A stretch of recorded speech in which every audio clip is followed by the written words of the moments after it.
Elizabeth was found, most of the nation had given up on finding her alive.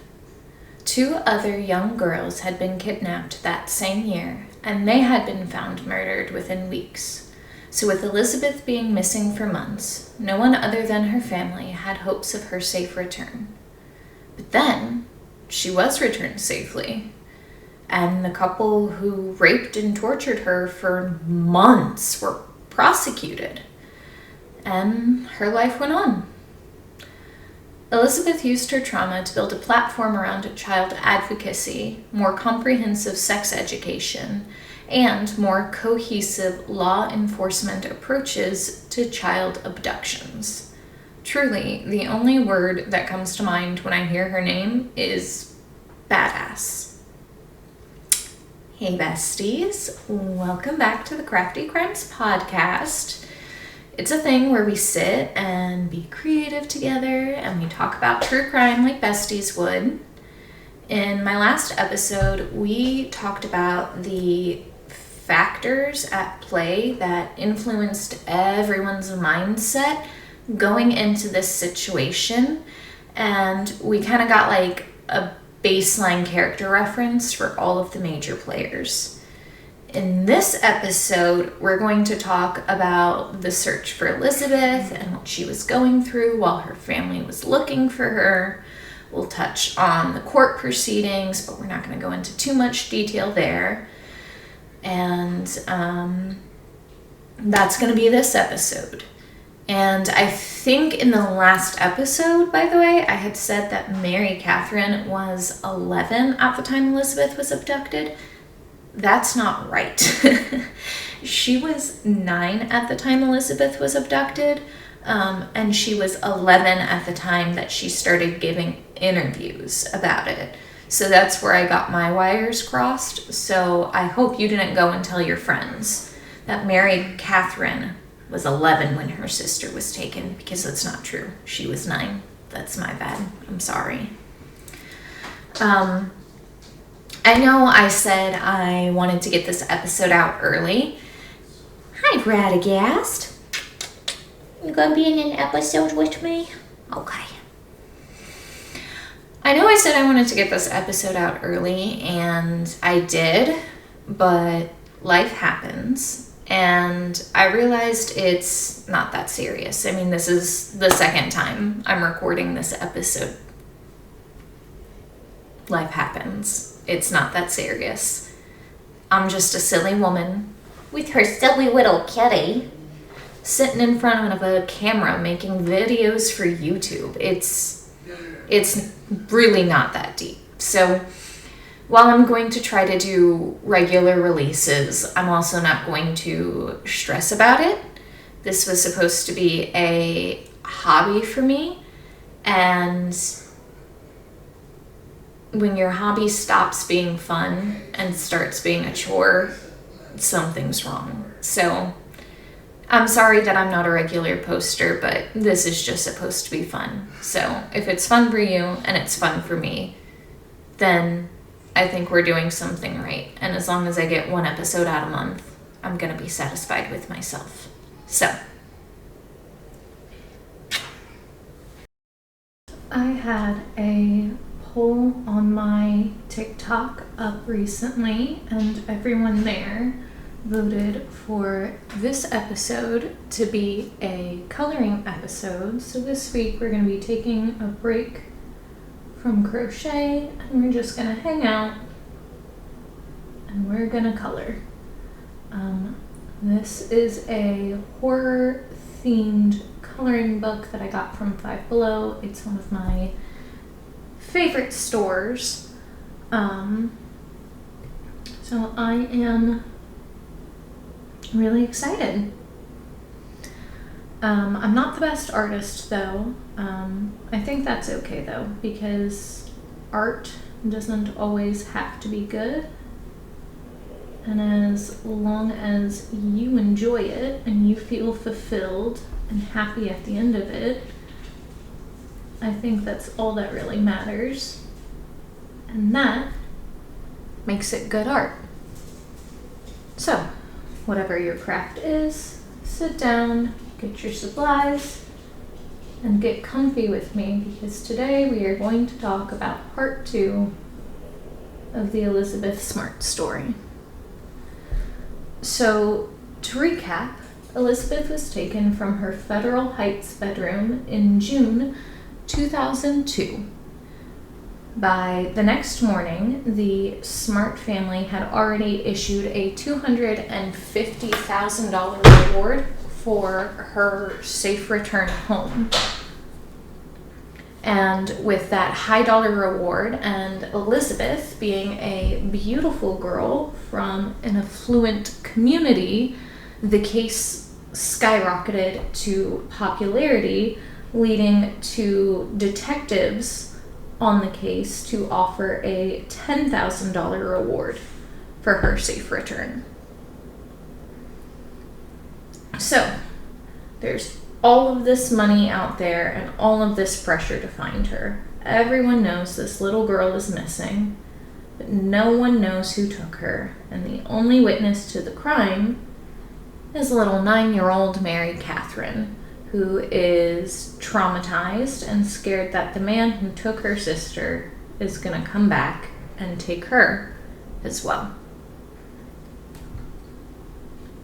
Whether Ed called his church family or the police first that day is unclear, but regardless, both parties showed up. And the church family and the neighbors were already at the Smart house at the time that law enforcement arrived.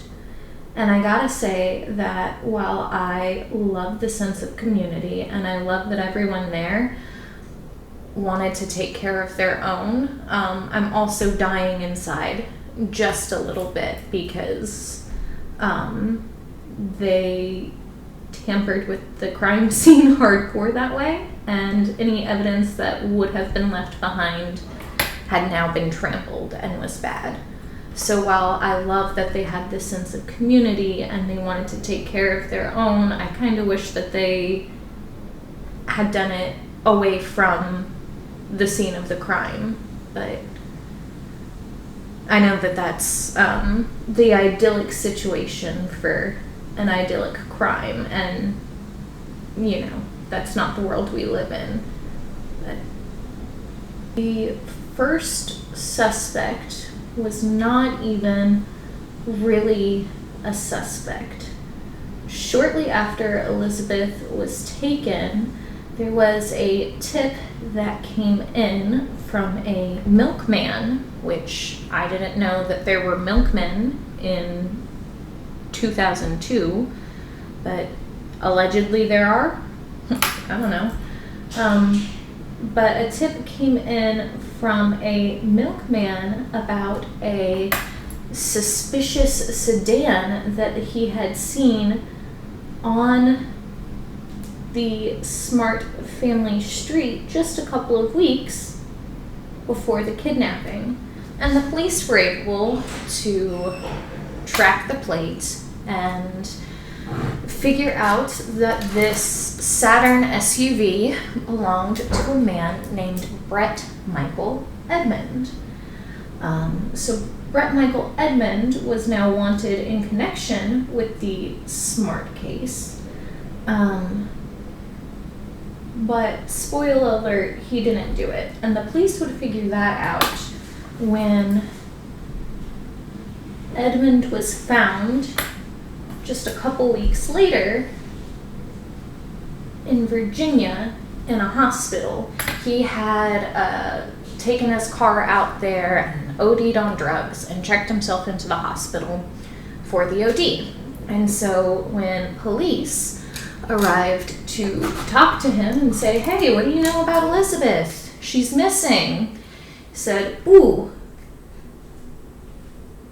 I don't know anything," and gave his full and immediate cooperation and was pretty quickly cleared, so he was never officially a suspect. But he was questioned in connection to the case, and that was really like the first lead and the first push in this case. And I'm talking with my hands here, realizing that you probably can't even. So before Edmund was really even cleared as a suspect, the police already had another guy that they wanted in connection with Elizabeth's disappearance, and it was a contractor who had worked on the Smarts Federal Heights home, because it was a custom-built home, and was wanted in connection with Elizabeth's disappearance because police had found some items that Richie had stolen from the Smarts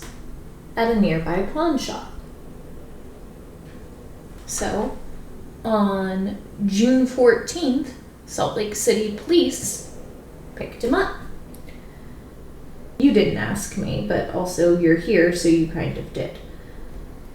I think both of these men were very good leads and very good starting points. However, after the police found Richie, they kind of honed in on him and singled him out, and I feel like that probably really hampered their investigation, and I am not the only person who thinks so. A local news outlet that goes by the name City Weekly also shares my opinion, and in their, I guess you could call it, expose article about the Smart files, they talk about the breakdown of the case files and how once they caught wind of Richie, they really didn't investigate anyone else. And, I mean, Richie was a good suspect because he was a career criminal. He met the Smarts and was able to work on their house because he had extensive rap sheets for things like theft and, burglary and breaking and entering and stuff like that. But breaking and entering and theft and burglary and all of that is a far cry from kidnapping, in my opinion. But also, my opinion doesn't matter all that much because I'm not law enforcement. But to get back on track here, whether Richie was just a super likable guy or the Smarts were that charitable, I don't know. But regardless, after Richie joined this construction team that was part of a program that hired cons, he was put into connection with the Smart family when he was hired to work on their house. And the Smart family ended up gifting him one of their Jeeps to keep, and he was still driving that Jeep when he was arrested. Now, after his arrest, for breaking and entering and, pawning the Smart jewelry, but also in, questioning about, his involvement with Elizabeth, Richie maintained that he didn't even know that Elizabeth was missing until the police picked him up in connection for it, and that he did not take the girl, and that he would never hurt a child, especially not like that. And he maintained that stance until he died at a hospital while still in police custody of a brain bleed. And you would think his death would be enough for, people to stop trying to push the case onto him and to start looking for Elizabeth. But that's actually not what happened. After Richie died, the police feared that their case was done and over with, and that the whereabouts of Elizabeth and whether or not she was alive was going to die with him. So as an incentive to try to get people to talk, the Smart family released a statement and said that they would give $3,000 per question to anyone who could answer some questions that would bring Elizabeth home. So they have thrown a lot of money at this case, and, obviously, understandably so, it's their daughter that's missing. I also want to point out, though, that at this time, Ed Smart says that he was not particularly affluent and that he was just trying to do whatever it took to bring Elizabeth home. And I totally get that, and obviously that could very well be the case. But I don't know anyone in my tax bracket that has a custom-built home. And I don't know anyone in the tax bracket above me that has a custom-built home. So, maybe they were just a little out of touch with reality. But regardless, there was a big bounty to bring this girl home. So this brings us up to about August 30th, 2002, for investigators and everyone watching this case unfold from their couches. But unfortunately for Elizabeth, she doesn't have the comfort of a couch or the luxuries that $250,000 can buy. Instead, she is out in the desert with a religious fanatic who likes to rape her, so let's check back in there. Now, I don't usually like to give content disclaimers, and I don't particularly think that true crime podcasts should have to give content disclaimers because it's true crime. You know what you clicked on. You can't be shocked when it's vulgar. But in the case of child abuse and child sex abuse especially, I will. So this is your warning that the rest of the episode is going to get rough. So if that's not something you feel like you can tolerate, then now's your time to tap out. So there was no slow buildup. There was no gradualness to Elizabeth's introduction into hell, really. And I mean, that's how I would describe her experience. There wasn't an easing into it. It started bad and it stayed bad. I can't say that it got any worse, but it also didn't get any better. In the last episode, we talked about Elizabeth's first night with Brian and her first couple of days in captivity, the marriage ceremony, the first rape, the search parties, and the steel cable. And that was kind of bad. But that was only about 3 days or so, and she was held for 9 months. So can you imagine that for just basically an entire year of your life? She was taken care of just enough to survive. She was raped, often up to 4 times a day, fed literal garbage, and often starved. And she was forced to drink alcohol and do drugs to make her easier to rape. And if that didn't work, then the man that held her captive would whisper lies about her religion and tell her that an angel was coming to get her and kill her if she didn't comply. So, yeah, I think 9 months in hell with no slow or gradual build-up or worsening of consequences is a pretty suitable description for what happened. Despite being kept weak and inebriated, Elizabeth did her best to fight.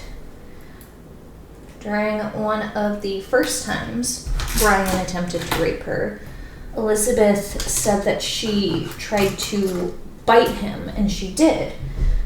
But when she did, all it did was make him mad, and he told her that if she did it again, she'd be the sorriest woman on the whole planet, and so, obviously she didn't attempt it again.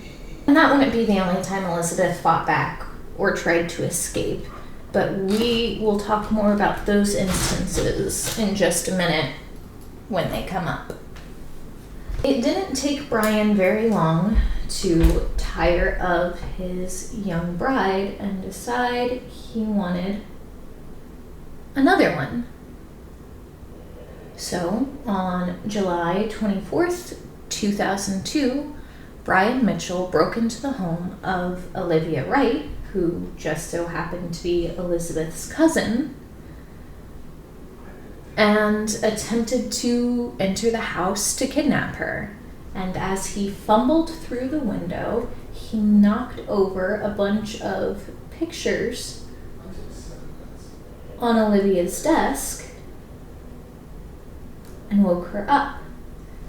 And Olivia says that when she woke up, she saw something long and thin sticking through the curtains in her room, freaked out, and ran to go get her dad.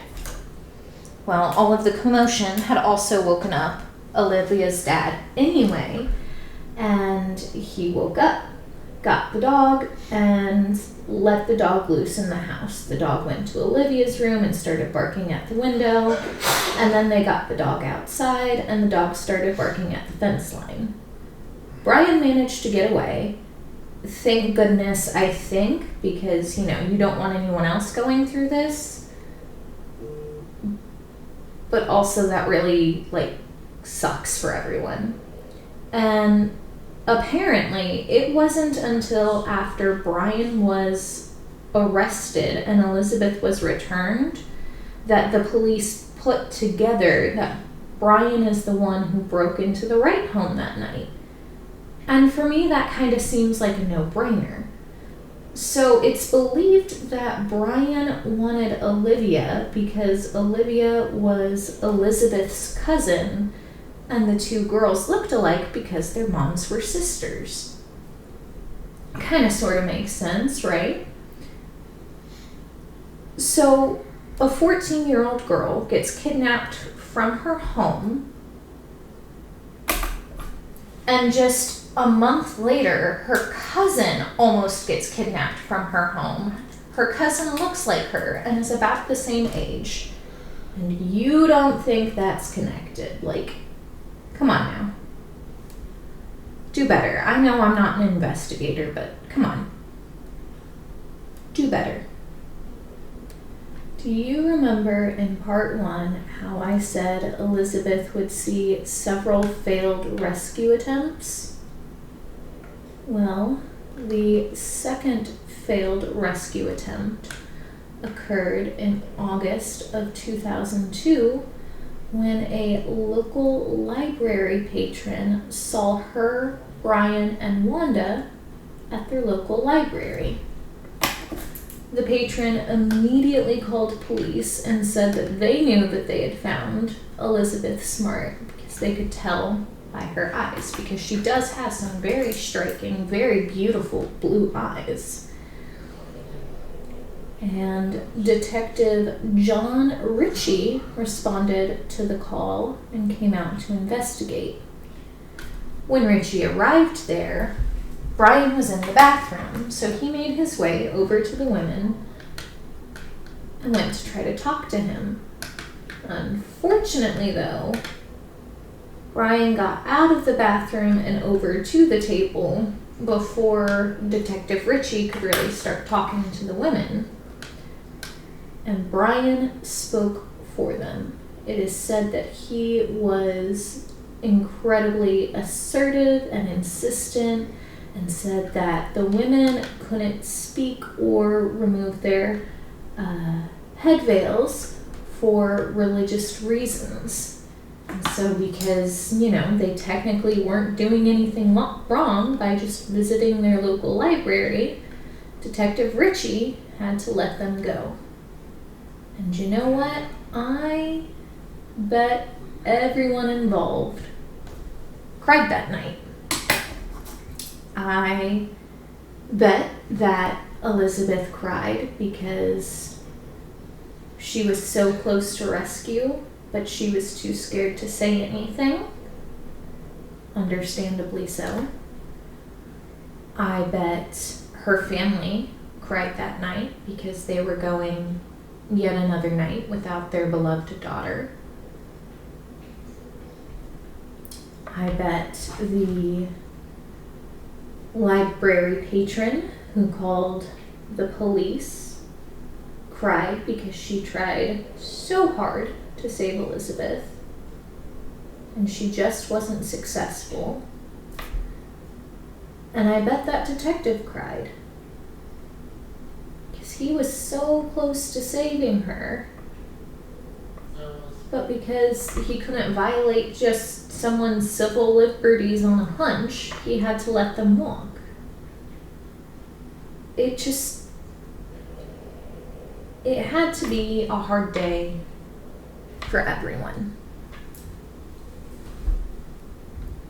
After looking rescue in the face and watching it slip away again, it would be a while before Elizabeth would come close to rescue again. In September, on an unspecified date, the trio boarded a bus and headed to California. And while this is every person's worst nightmare, it ended up being a great thing for the investigation because this move is what took it from a state case to a federal case and would get the FBI involved because Brian Mitchell just crossed state lines with a minor for sexual purposes. That's a big no-no, you know? You can't be doing that. And I don't know why you would want to either, you freaking weirdos. Don't leave kids alone. Anyway, California would be especially hard on Wanda and Elizabeth. Don't have sympathy for Wanda though, because while her time in California was very, very hard on her, she is still a terrible trash human being who encouraged the sexual assault of a minor. So don't feel bad for her. On September 28th, 2002, two veiled women were seen in Lakeside, California. This is because Wanda and Elizabeth had been abandoned in the desert by Brian because Brian had had his sights set on yet another new Mormon bride. Most of their time in California was spent surviving on the kindness of the LDS Church, which they were able to get into because Brian posed as an active member of the LDS Church.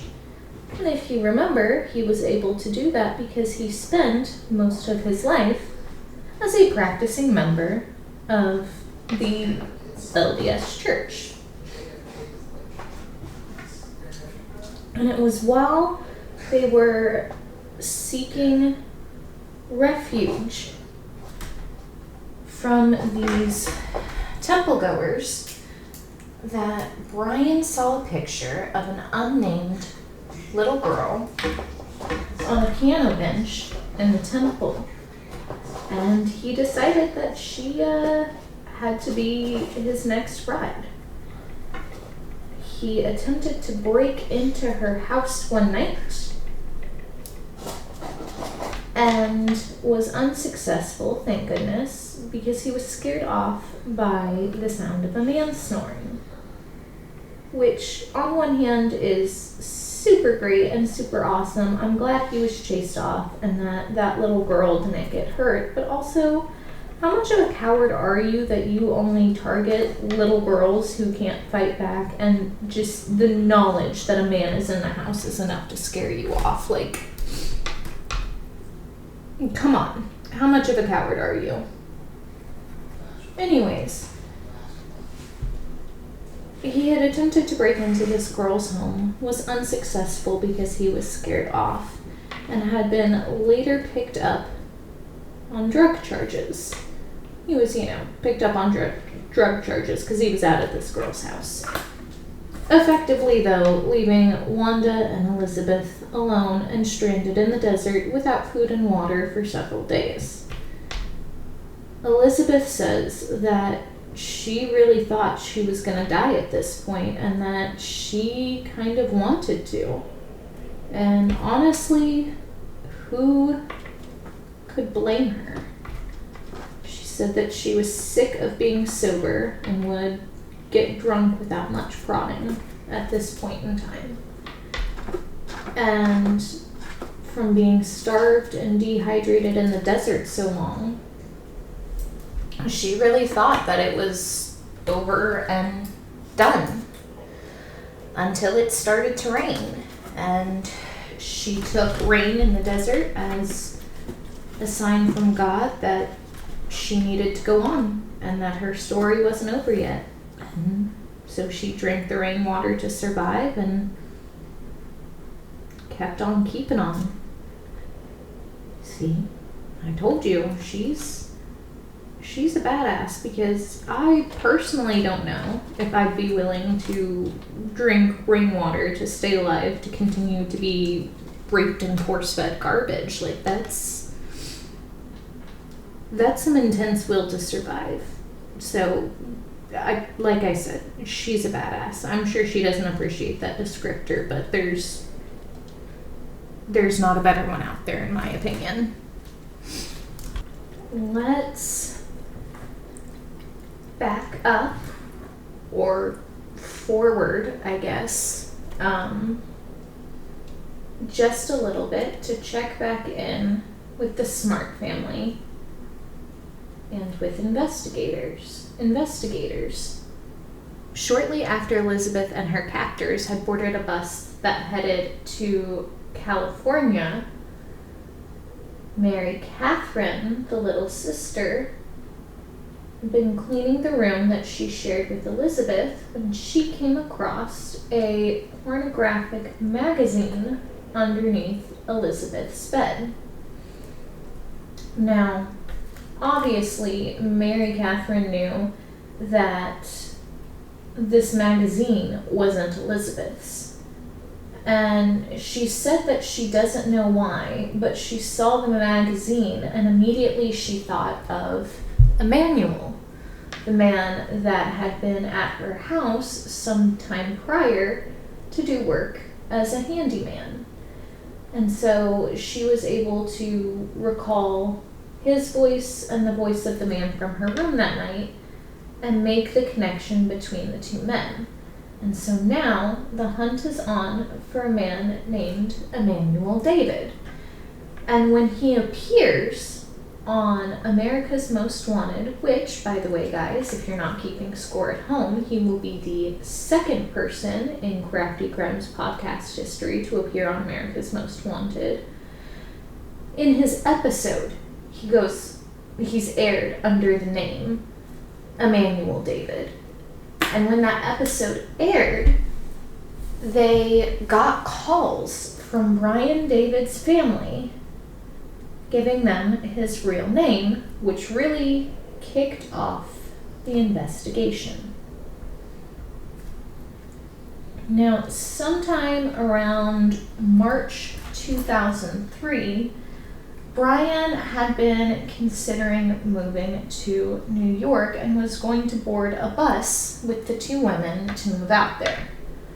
I'm going to assume he wanted to go to New York because New York is technically the birthplace of the LDS Church, if you remember from our previous episode. So he probably thought there would be plenty more Mormon girls there for him to, smash. Elizabeth, though, being the quick thinker that she is, managed to use his own logic against him and convinced him to hitchhike back to Utah, saying that he'd be more likely to find a Mormon wife there and that they needed to hitchhike because it would be more uncomfortable for her, and, she needed to suffer as the biblical wife of a prophet, just really leaning into his whole, wackadoodle thing that he's got going on.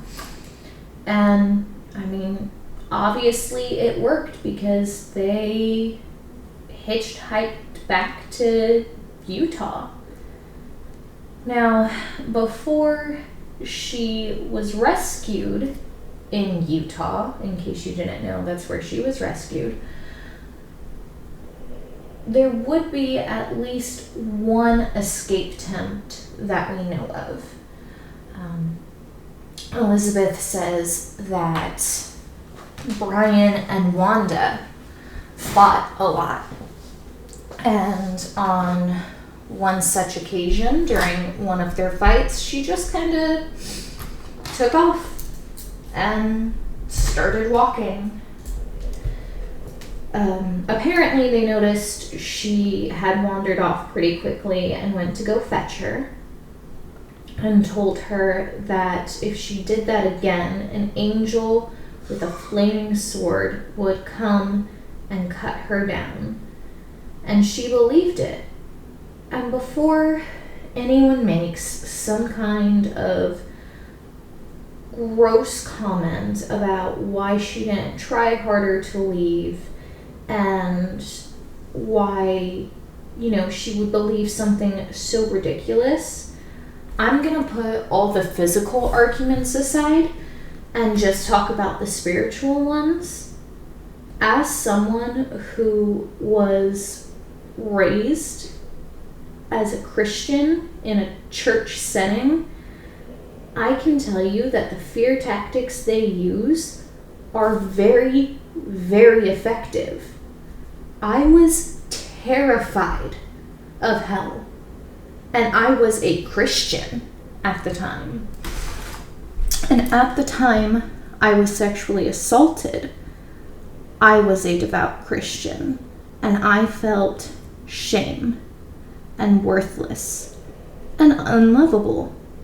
So if Elizabeth was already devout, which we know she was, and the LDS teaches that you can be visited by angels and receive prophecy, and the religion is also teaching her that she's worthless if she's not, a virgin when she's married, then I can absolutely see why she believed this and how she would. And also, I think that it's really gross to try to insinuate that a 14-year-old might have deserved this because she didn't fight hard enough. So, miss me with those comments, okay?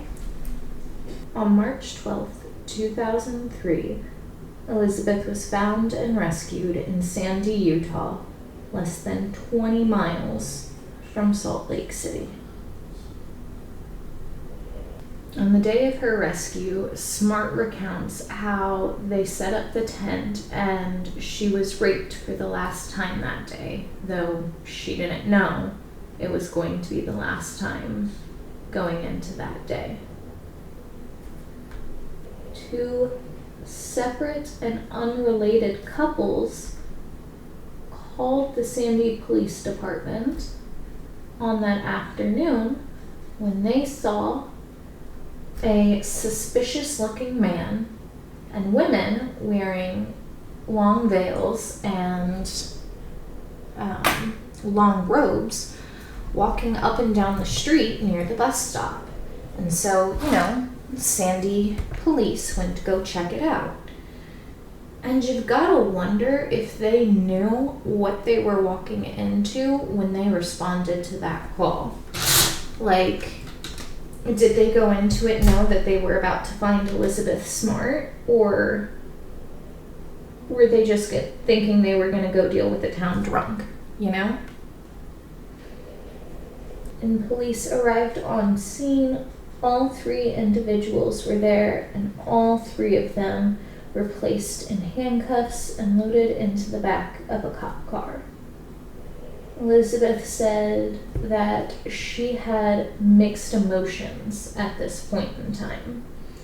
Part of it was relief because she had been found and she knew that it was finally over and she was going to get to go home. And that part of it was fear, and that even with the handcuffs on, she was too scared to speak out and say who she was because her captors were still right there. Regardless, it was a very emotional day for everyone because when she got back to that police department and the police removed her sunglasses and her wig and saw who she was, everyone rejoiced, and Elizabeth was finally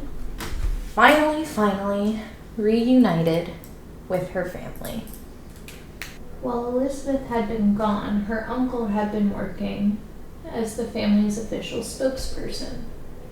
When she was finally returned to them, he released a statement saying that it was nothing short of miraculous and that everyone was happy to have her home. Her father, Ed, had hosted a vigil every single night since she had been taken, in hopes that his daughter would come home to him. I gotta say that is really, really sweet and very, very wholesome. You don't hear of dads who love their daughters that much, at least not in stories like these. In stories like these, it usually goes, the other way, unfortunately.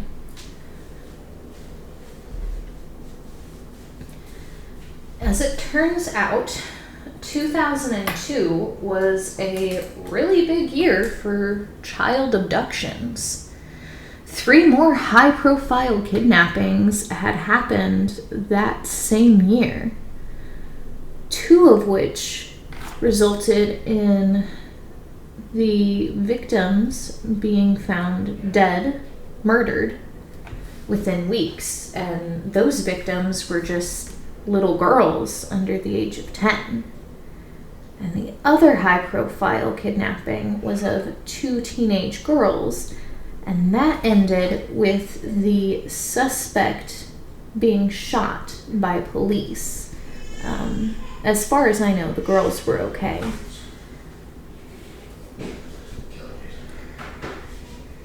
So if it hadn't been for Elizabeth's affluent family and their admirably impressive attempts to keep her case relevant and in the media, she probably would have fallen by the wayside. If it hadn't been for the fact that she was from an affluent family and her family's remarkably impressive attempts to keep her case in the public eye,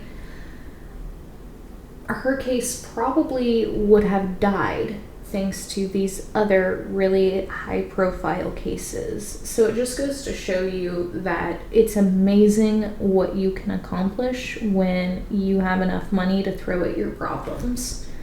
And that's not like a dig at the smarts or anything. If I had a daughter that went missing and I had their resources, I absolutely would have done the same thing. That is not a critique on them, and I don't want anybody to take it as that way. I'm just saying that it's amazing what can happen when you have money.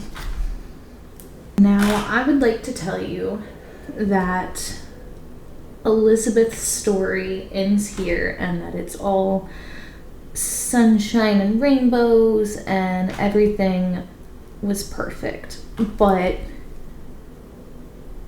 let's be honest, it's real life, and it doesn't work like that.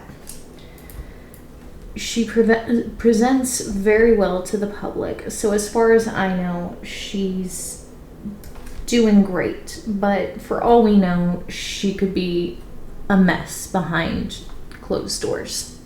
I know that Elizabeth has always said that her family was amazingly supportive. Said that her peers weren't always as supportive, and she sometimes felt lesser because she wasn't pure or she wasn't a virgin anymore. And I wanted to say that I resonate with that feeling because that's what I experienced too. And it did make me feel less worthy of love.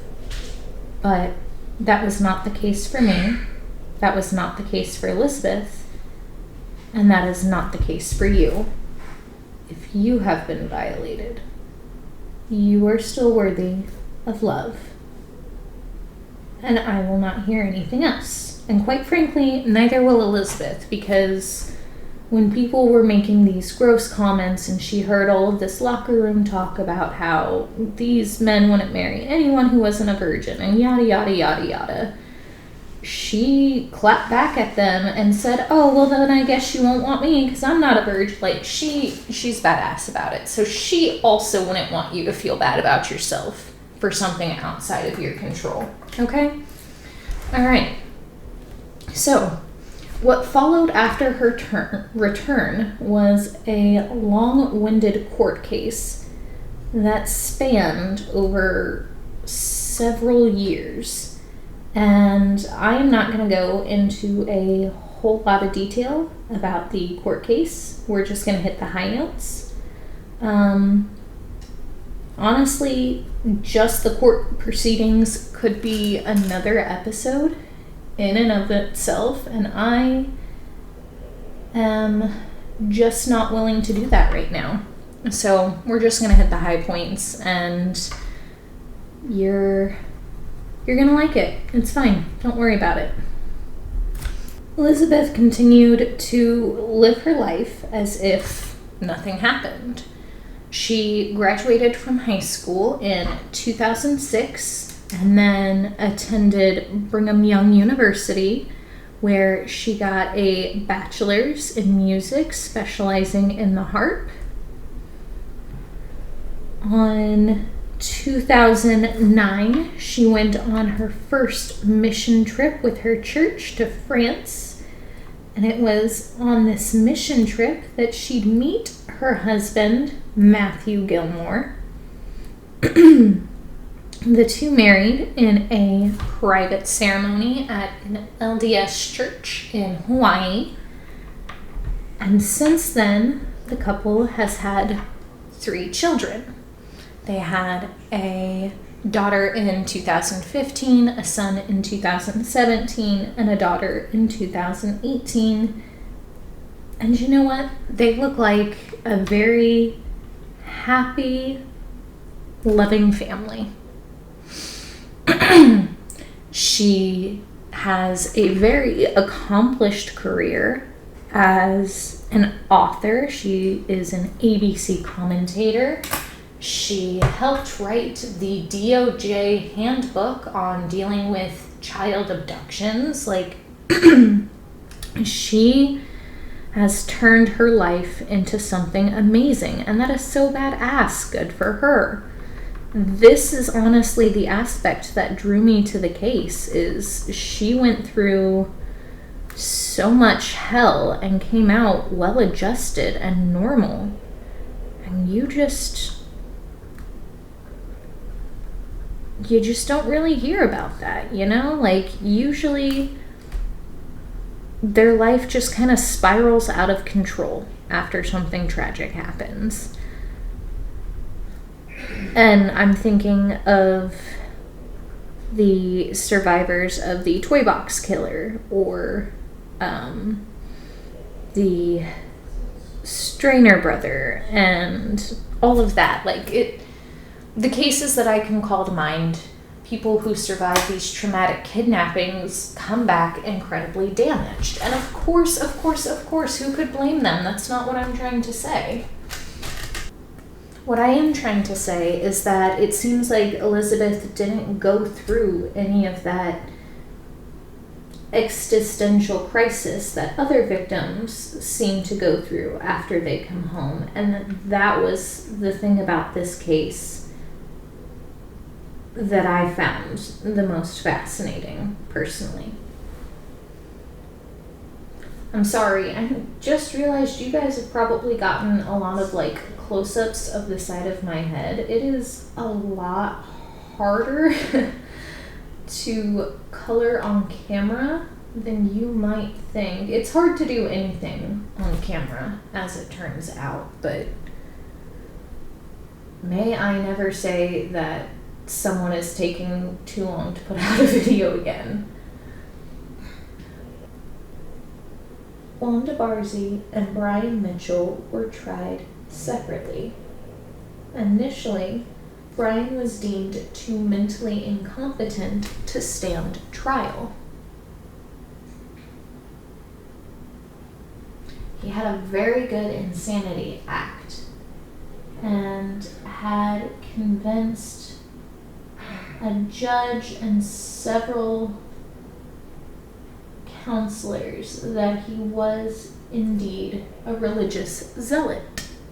But by the time his trial came around in 2010, the prosecution had enough evidence to show that he knew what he was doing and he wasn't crazy. So thankfully, he ended up being prosecuted to the fullest extent of the law. Wanda, on the other hand, took a plea deal, and her trial ended with her getting a 15-year sentence in exchange for her testimony against her now ex-husband. And even though the couples were tried separately, I really think that the state of Utah was trying to try them together. And that would make sense. A lot of states do that for funding purposes, for example. But in this case, it just didn't work. Even though Wanda was deemed mentally competent in 2005 and her trial didn't start until 2010. Her trial ended just days before Brian's began in May. She served the majority of her 15-year sentence at a women's correctional facility in Texas, and then was transferred to Utah right before her release. She was let go early on good behavior, and when the Smarts found that out, they were absolutely floored. Elizabeth and her father, Ed, made an appearance at the Utah State Capitol building to protest Wanda being let out. But ultimately, the parole board decided to go ahead with it because she was elderly and COVID was getting ready to start. So in 2018, Wanda Barzee was released on parole. She initially went to a halfway house before she was released to an apartment near an elementary school. Now, in addition to being enraged that one of her kidnappers was out of jail, Elizabeth was even more enraged that she was allowed to live near an elementary school and heavily criticized Utah police for that. And I gotta say, she's right on this one. What were they thinking, But Elizabeth believes that as long as Wanda and Brian are alive, they are threats to public safety, because even if they're not physically strong anymore, they are master manipulators.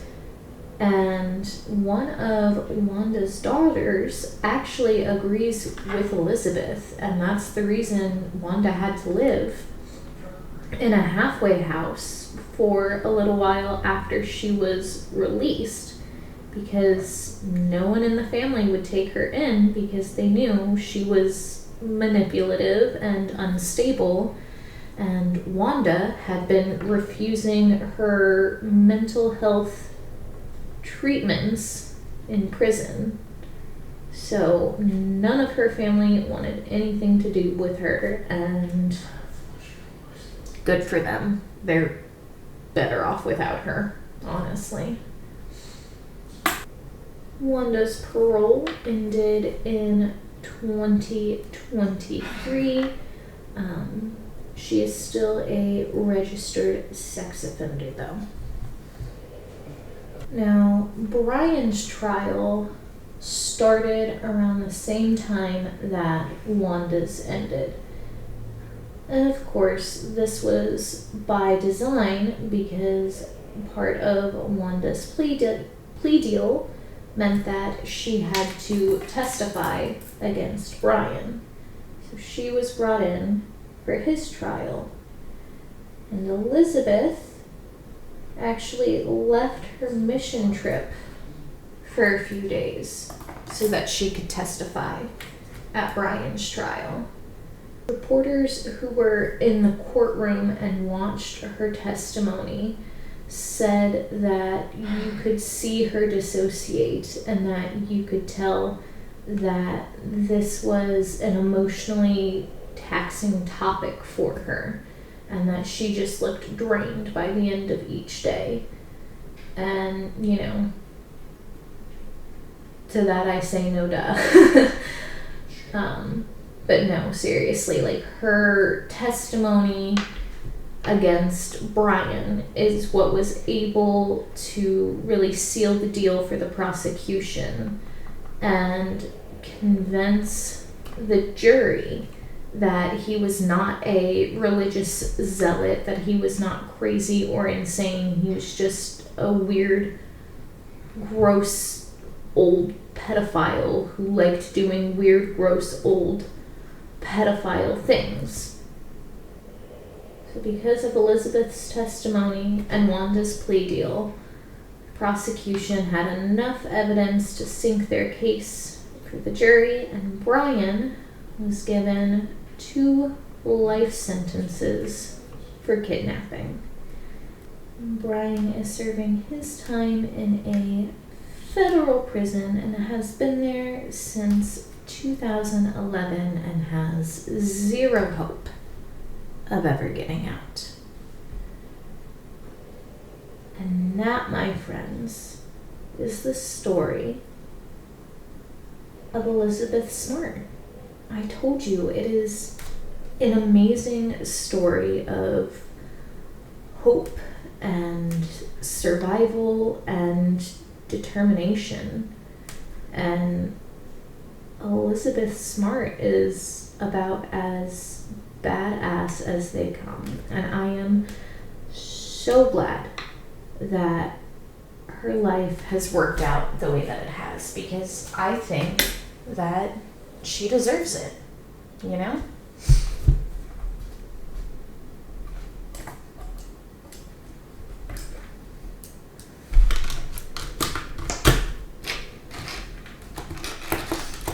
I'd like to know what you guys think of this case and what you guys think of how Elizabeth is doing now overall. Or if you have any critiques for the LDS Church, I would love to hear those too. We can talk. Or, even better, if you have any praises for the LDS Church, let me know.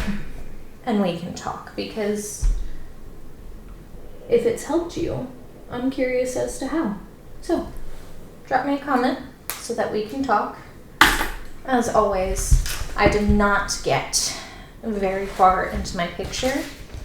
This is about what we're working with right now, but I'm sure I'll finish it. I've done a couple others, like these werewolves here.